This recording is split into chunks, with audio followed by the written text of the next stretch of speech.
American Perspectives continues tonight with a discussion on the role of conservatism in the Black community. The Stanford Black Law Students Association hosted this event last month.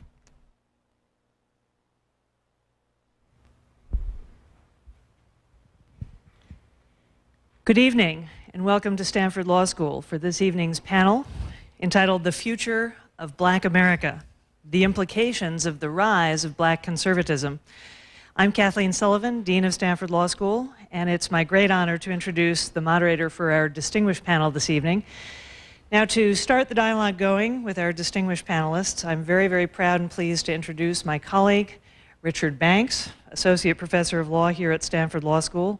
He holds BA and MA degrees from Stanford and a JD degree from Harvard Law School. To take over the program tonight and to introduce our panelists, please welcome Rick Banks. In my immediate right, we have Bob Parks, who is a former Republican congressional candidate in California. He currently lives in the Massachusetts area, where he is the production manager for a community television station and a campaign manager for Steve Adam, who is a candidate for U.S. Congress. Mr.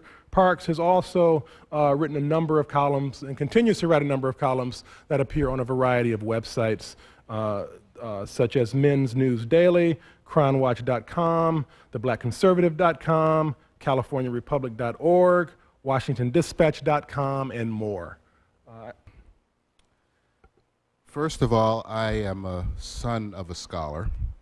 I am not anywhere near the stature of the distinguished gentleman that I'm sitting with, but with all due respect, a lot of what they've said is opinion. A few years ago, I was a congressional candidate in Southern California in the San Fernando Valley. I worked in South Central, and on a fairly consistent daily basis, I was getting ribbed by my fellow workers because I was a Republican. And at one point, my boss, our boss, came out into the room and said, "Get off of Bob. We need representation everywhere." Now, if you look at the present makeup of the Congress, the Senate, and the White House, it's all Republican right now. 95% of blacks vote Democrat. That means we have no power. I find there's something wrong with that.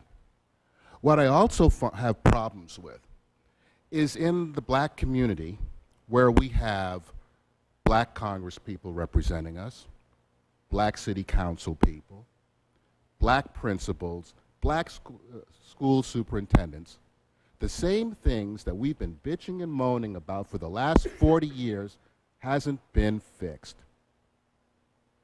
You would think, for example, just recent history, when Bill Clinton became the president in 1992, he had a Democrat Congress and a Democrat Senate to work with.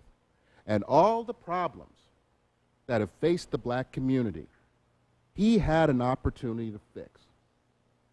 He could have started it at least. Nothing was done.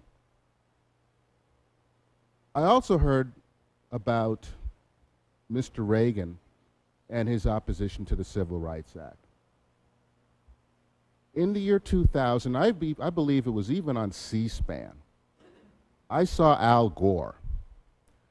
And it's funny, when certain politicians talk to black folk, they always have to talk and they get the twang and they act like they just came down from the mountain with the word.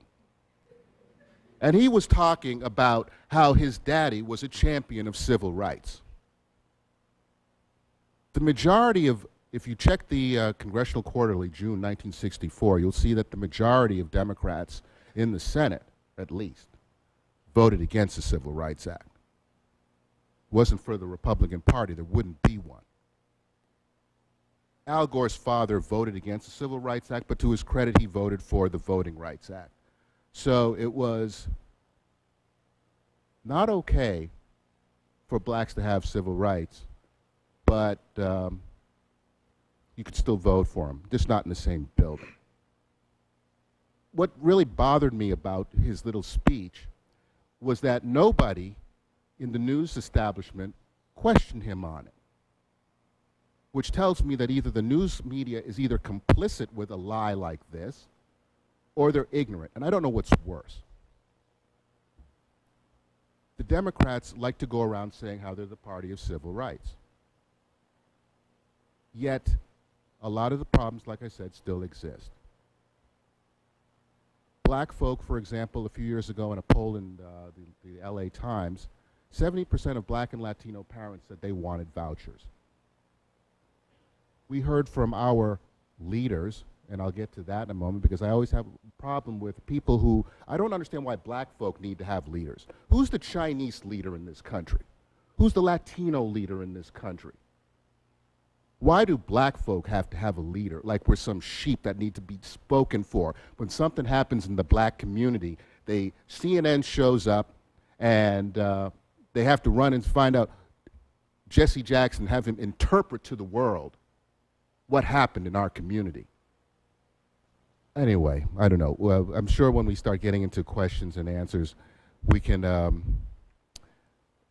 get a little bit more specific. I'm very opinionated on issues like reparations, which I think are very destructive in the implications. For example,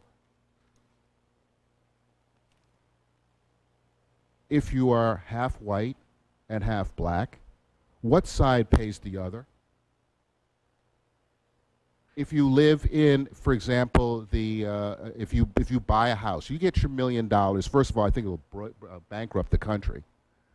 But if you get your $1 million, or however much you get, and you go and you buy a house in a neighborhood, all your neighbors are going to resent you, especially your non-black neighbors who are probably paying for your house. And after we get our $1 million, are all the problems going to go away? Thank you.